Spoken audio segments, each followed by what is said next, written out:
कभी कॉमेडी हमें TV shows और स्टैंड अप परफॉर्मेंसेस में नजर आती थी, लेकिन आज सोशल मीडिया ने उसे आम कर दिया है।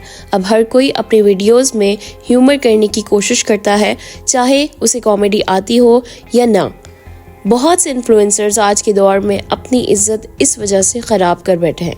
जी हाँ, हम बात कर रहे हैं ज़ेरे बहस आने वाले रणवीर अलाहाबादिया की, जो कि एक बहुत ही मशहूर और एक बहुत ही इन्फ्लुएंशियल पर्सनालिटी बन चुके थे ऑन सोशल मीडिया, जो कि नेशनल अवार्ड भी हासिल कर चुके थे in India by their respective prime minister. क्या ह्यूमर अपनी हदों से बाहर निकल चुका है? खास तौर पर डार्क ह्यूमर किसे कहते हैं, जो कुछ लोगों के लिए तो मज़ाहिया है, लेकिन कुछ लोगों के लिए वो उनकी पर्सनल इमेज को ख़राब करता है और उनके लिए बेहद तकलीफ का बायस बनता है। अस्सलाम वालेकुम everyone, welcome back to my YouTube channel.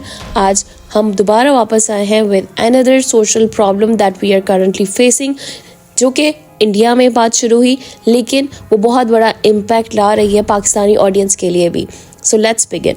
May be आप सब में से काफ़ी लोगों को इंडियाज़ गॉट टैलेंट शो के बारे में पता हो, जो कि यूट्यूब कम्युनिटी का ही एक शो था और उसमें डिफरेंट यूट्यूबर्स आकर डार्क ह्यूमर पर बात भी करते थे और लोगों पर तनकीद भी करते थे। रणवीर ने अपने उस पॉडकास्ट में एक मजाक किया जो ना सिर्फ ज़ाती था बल्कि किसी के रिश्ते और किसी की फैमिली पर एक हमला भी था। ये मजाक इंडिया गॉट टैलेंट जैसे शो में हुआ, जो पहले ही अपनी बेबाक और सख्त और डार्क ह्यूमर के लिए बदनाम है। ये मजाक करने के बाद रणवीर को लगा होगा कि ये सिर्फ एक आम बात है, लेकिन सोशल मीडिया पर लोगों ने उसे बर्दाश्त नहीं किया। उनकी शख्सियत जो सालों में बनी थी, एक ही लम्हे में ख़त्म हो गई। और क्योंकि हम वायरल मार्केटिंग के ज़माने में चलते हैं, तो इस तरह की वायरल वीडियोस बैकलैश लाती हैं। लोग उनके ख़िलाफ़ हुए और उनसे माफ़ी मांगने के लिए कहा गया, और उसके बावजूद भी जब उन्होंने माफ़ी मांगी, यहाँ तक बात ख़त्म नहीं हुई। I'm not going to give any context or justification or reasoning behind whatever happened. I'm just here for an apology. I personally had a lapse in judgment. Wasn't cool on my part. यहाँ एक और बड़ा मसला ये भी है कि ऐसे मजाक और ऐसी ज़बान को देखने वाले बच्चे और नौजवान अपने बोलने के अंदाज में इसको अपना रहे हैं। ख़ास तौर पर आजकल का एक आम रवैया ये है कि लोग काफ़ी अपनी लूज टॉक करते हैं, गालम गलोच करते हैं, जैसे कि एक बहुत ही फेमस वर्ड यूज़ किया जाता है और इसको ट्रेंड समझा जाता है और कूल समझा जाता है इन द टीनेज और नौजवानों में। ये रुझान ना सिर्फ इंडिया बल्कि हमारे कल्चर में भी बहुत तेज़ी से बढ़ रहा है। यहाँ ऐसी ज़बान इस्तेमाल की जा रही है जो कि मायूब समझी जाती है हमारे कल्चर में, लेकिन क्योंकि हम वेस्टर्नाइज कल्चर को अपनाते हैं, वेस्टर्नाइज चीज़ों को अपनाते हैं, सो इंडियाज़ गॉट टैलेंट का शो भी वेस्टर्न कल्चर से आया, वहाँ से फॉलो हुआ। इनफैक्ट रणवीर ने जो डार्क ह्यूमर के नाम पर एक ज़ाती तनकीद की आने वाले पार्टिसिपेंट पर, और उनके हिसाब से वो जो डार्क ह्यूमर उन्होंने पेश किया वो भी कॉपीड था बाय द वेस्टर्न कल्चर। और कुछ दिनों पहले ही किसी वेस्टर्न कल्चर के किसी शो में वो बोला गया था, जो कि रणवीर ने कॉपी किया था, और उस एक जुमले की वजह से रणवीर की पूरी इमेज सैबोटेज हुई। डार्क ह्यूमर नया कॉमेडी का एक अंदाज़ है जो हमारे ही लोगों ने डेवलप किया है, जो कि वेस्टर्न कल्चर से ही प्रमोट होकर इंडिया और इंडिया से अब शायद पाकिस्तान में भी आहिस्ता आहिस्ता आपको देखने को मिलता है। यहाँ पर काफ़ी हसास मौज़ूआत पर, जो कि काफ़ी पर्सनल लेवल पर होते हैं, उसको लेकर मजाक किया जाता है, लोगों की रिलेशनशिप्स पर मजाक किया जाता है, और लोग इस पे दिलचस्पी इसलिए लेते हैं क्योंकि लोग उस लूज टॉक का पार्ट होते हैं। लेकिन जब ये किसी के जज्बात को मजरूह करता है या ज़ाती मामलात को निशाना बनाया जाता है, नेशनल लेवल पर इस पर अब एक्शन लिया गया इंडिया में भी। तरीके से कुछ चीजों को कहा गया है, प्रेजेंट किया गया है, ऐसा मुझे भी पता चला है, जो बिल्कुल गलत है। फ्रीडम ऑफ स्पीच सभी को है, लेकिन हमारी फ्रीडम वहाँ समाप्त हो जाती है जब रणवीर अलाहाबादिया के साथ और भी गेस्ट वहाँ पे मौजूद थे, और उनमें आशीष चांसलानी का भी नाम लिया जाता है। आशीष चांसलानी की कुछ वीडियोस में उन्होंने भी काफ़ी लूज टॉक की है, लेकिन लोग फिर भी उनको फॉलो करते हैं। द रीज़न कि रणवीर को ही क्यों निशाना बनाया गया वाज दैट क्योंकि रणवीर की इमेज, रणवीर का पूरा सर्कल जो था वो कभी भी एक्सपेक्ट नहीं करता था कि रणवीर इस तरह की कोई बात ऑडियंस के सामने पेश करेंगे। हालांकि उस टाइम पर उस मजाक को मजाक ही लिया गया, लेकिन it was totally against the culture of India and as well as the whole subcontinent. So यहाँ पे हमें ये समझने की कोशिश करनी चाहिए कि ज़रूरी नहीं है कि जो वेस्ट का कल्चर है वही हमारे सब कॉन्टिनेंट का कल्चर हो सकता है, क्योंकि सब कॉन्टिनेंट में इंडिया और पाकिस्तान दोनों आ जाते हैं तो हम दोनों का कल्चर काफ़ी मिंगल अप होता है। काफ़ी चीज़ें ऐसी हैं इंडिया की जो कि वहाँ पे गलत मानी जाती हैं और पाकिस्तान में भी उस चीज़ों को कल्चर के ख़िलाफ़ माना जाता है, जैसे कि रणवीर की उस जोक क्रैक करने की रीज़न थी। रणवीर ने उसके बाद एक अपॉलॉजी वीडियो भी बनाई जिसमें वो काफ़ी इमोशनल थे लोगों के लिए और अपनी टीम के लिए, क्योंकि उसके बाद इंडिया गॉट टैलेंट की सारी वीडियोस को, सारी कंटेंट को डिलीट किया गया। इनफैक्ट ये नेशनल लेवल पर जाके फिर डिलीट हुआ और उसके बावजूद रणवीर और उसकी पूरी टीम ने बैकलैश फेस किया। सो इन माय ओपिनियन, मैं नहीं जानती आप सबकी राय इस पर क्या है, लेकिन इन माय ओपिनियन हमें लकीर का फ़कीर बनने की ज़रूरत नहीं है। ज़रूरी नहीं है कि जो चीज़ वेस्ट फॉलो करता है वही इंडिया भी फॉलो करे और वही पाकिस्तान भी फॉलो करे।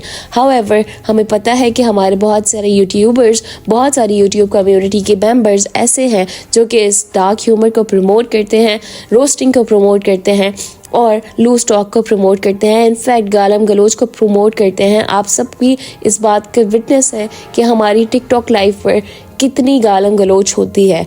सो द रीज़न इज़ कि हमारा कल्चर इसको अभी भी एक्सेप्ट नहीं कर रहा।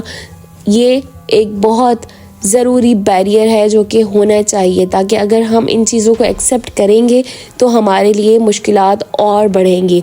हम हर चीज़ वेस्ट की नहीं अपना सकते क्योंकि हमारा एक अपना कल्चर और अपनी एक अलग इमेज है। डार्क ह्यूमर में एक बहुत बड़ा एलिमेंट ये भी आ जाता है कि जब आपके सामने अपोजिट जेंडर बैठा हुआ होता है तो आप उस तरह की टॉक करना शुरू करते हैं जो कि उनको भी अटेंशन ग्रैब करे, और इस तरह की अटेंशन ग्रैब करने में आपकी सारी बाउंड्रीज ख़त्म हो जाती हैं, क्योंकि आप इस तरह की पर्सनल मजाक करना शुरू कर देते हैं जो कि डायरेक्टली किसी जेंडर को हिट करता है और उसको ऑब्जेक्टिफाई करता है। It is very sad to know कि हमारी जेंडर, जो भी अपोजिट जेंडर्स भी हैं, उसको प्रमोट करते हैं। और वहाँ पर उस एपिसोड में एक लड़की भी मौजूद थी जो कि गलत बात कर रही थी और उसमें शामिल थी। In fact with full confidence she was also using that kind of language जो कि एक्सेप्टेबल नहीं है हमारी कल्चर में। यहाँ पर हमारे कल्चर से मुराद पाकिस्तान और इंडिया का वो कल्चर है जो दोनों कंट्रीज़ कॉमनली फॉलो करती हैं। हमारे पास भी काफ़ी ऐसी चीज़ें हैं जो कि इंडिया के पास कॉमन है।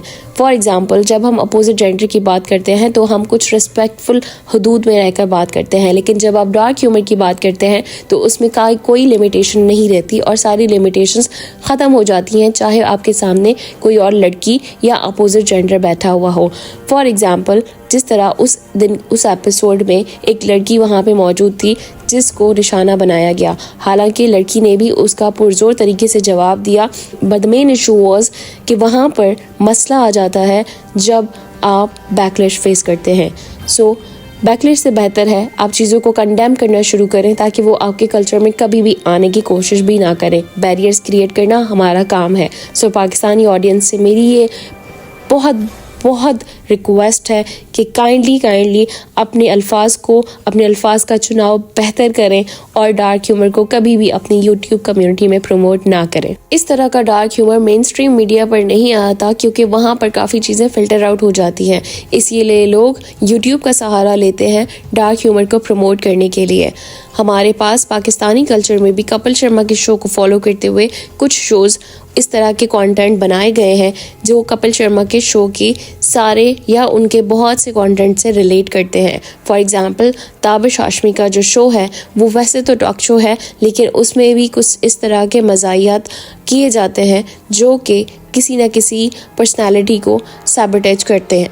सो हमें चाहिए कि मेन स्ट्रीम मीडिया हो या चाहे यूट्यूब की कम्युनिटी हो, हमें कंडेम करना चाहिए उन चीज़ों को जो हमारे कल्चर को ख़राब कर रहे हैं। डार्क ह्यूमर को हम क्यों अपोज करना चाह रहे हैं? The reason is dark humour आपकी अंदर की एम्पैथी को, आपके अंदर की फीलिंग्स को, आपके अंदर की रिस्पेक्ट को जो आप दूसरों को देते हैं लफ्ज़ों की सूरत में, उसको ख़त्म कर रहा है। आप लोगों की पर्सनल लाइफ के बारे में उस तरह से खुलेआम लोगों के सामने बात करेंगे जो अगले को डार्क ह्यूमर का पार्ट लगेगा, लेकिन वो उसकी तजलील होगी। इस तरह की टॉक अगर हमारे कल्चर में नॉर्मलाइज हो जाती है तो हम आगे जाकर एक दूसरे की इज्जत करना भूल जाएंगे और एक दूसरे की रिस्पेक्ट करना, एक दूसरे के लिए फीलिंग्स रखना, एक दूसरे की एम्पैथी रखना भूल जाएंगे।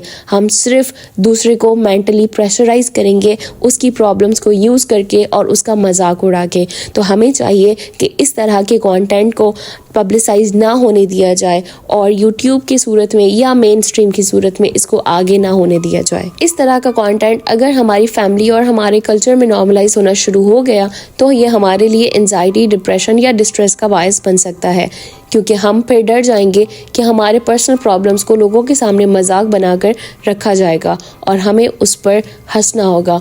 इस तरह का कंटेंट सैडिज्म का भी एक टॉपिक सामने लाता है, लेकिन हम सैडिज्म पे एक अलग वीडियो बनाएंगे और नेक्स्ट वीडियो में हो सकता है कि हम सैडिज्म की बात करें। स्टे ट्यून्ड एंड अल्लाह हाफिज़।